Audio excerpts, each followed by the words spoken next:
Welcome back, students. This is Sujit sir, and in today's class we shall discuss a few more methods of voice change. Let us find out how we transform a question beginning with the interrogative pronoun who into passive voice.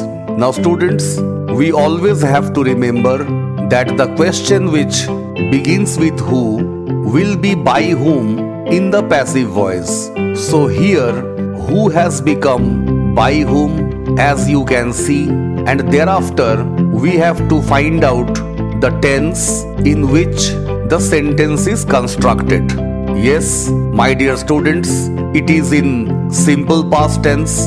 Therefore, we have to apply the same formula, either was or were, followed by the third form of the verb. And as we all know, the third form of the verb or the past participle form of the verb is here written, and the object is here Macbeth. So with Macbeth, we have to use was and not were, because the object here Macbeth is singular. So with singular, we all know it will be was and not were. Therefore, in the beginning, who has become by whom, followed by was, and then the object has to be put, that is Macbeth, and finally will come the third form of the verb or the past participle form of the verb, that is written. So the question in the active voice is who wrote Macbeth, and in the passive it will be by whom was Macbeth written. So students, we always have to remember that questions beginning with who will become by whom in the passive voice, and the rest will be as same as we have discussed before. Let us now look at the next method. Imperative. Now before we start our discussion on how a sentence in the active voice is transformed into passive, let me remind you once again what we exactly mean by an imperative sentence. Now students, as you all know that an imperative sentence is used to order or advise or make a request. And students, what will be the structure of the sentence? These sentences generally begin with main verbs. Now if the imperative sentence seems to be an order or an advice, we have to follow the rule given here. What is it? Let plus object plus be plus past participle plus complement. Now let me tell you in this context what a complement is. Any additional part that completes the sentence may be called a complement. Now look at the question. Read the passage carefully. Now here, read is the verb, the passage is the object, and carefully is the complement part. Now as we have discussed earlier, that the subject in an imperative sentence is always understood, and it is always you. You is never written, it is understood.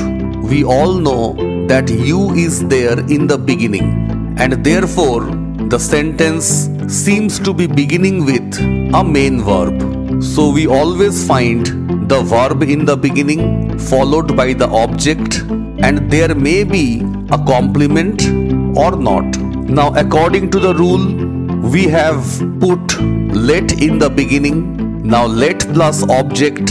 So after let, the object will be placed, and the object is here, the passage.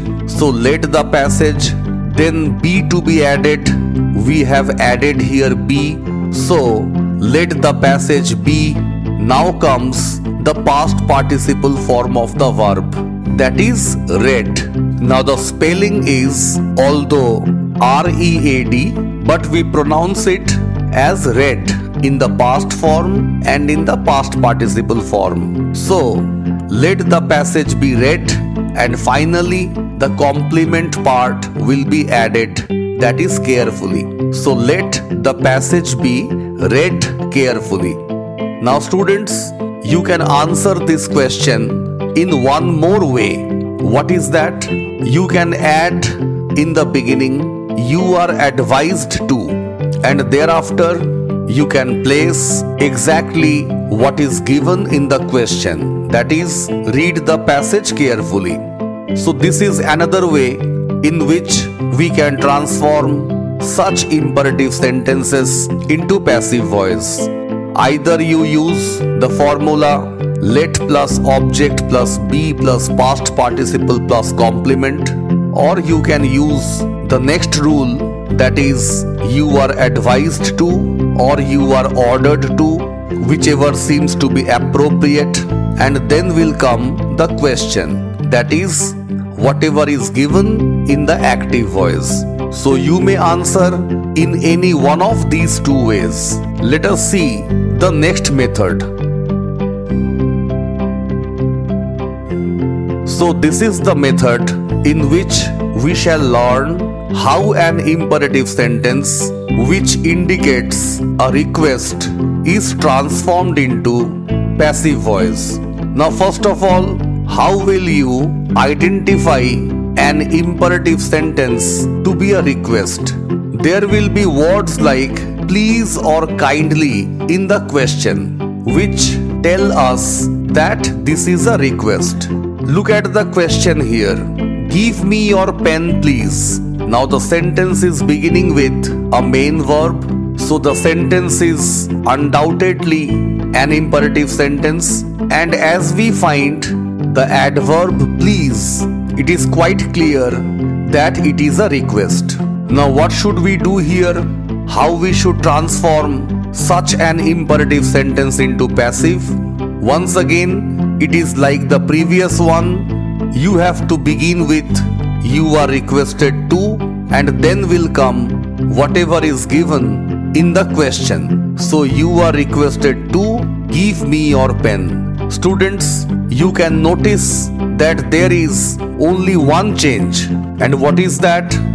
We have not used the adverb please again in the answer or again in the passive voice. So the adverbs like please or kindly, as I have said to you, are removed when we transform such sentences into passive. And every time we have to begin the sentence with you are requested to. Now in case of negative sentences, what do we do? Look at the question here. Don't pluck flowers from the garden. So this is again an imperative sentence, but it is negative. So the same rule will be followed with only one change, and that is there will be a not. So how should we begin the answer? You are requested not to, and thereafter whatever is given in the question. So students, you always have to remember that if it is a positive sentence, it will be you are requested to, and if it is a negative sentence, it will be you are requested not to, and thereafter whatever is given in the active voice will be taken in the passive voice. So here we have discussed 3 more methods of voice change. Hope all of you have understood up to this. We have some more methods which we shall discuss in our next class. Thank you so much.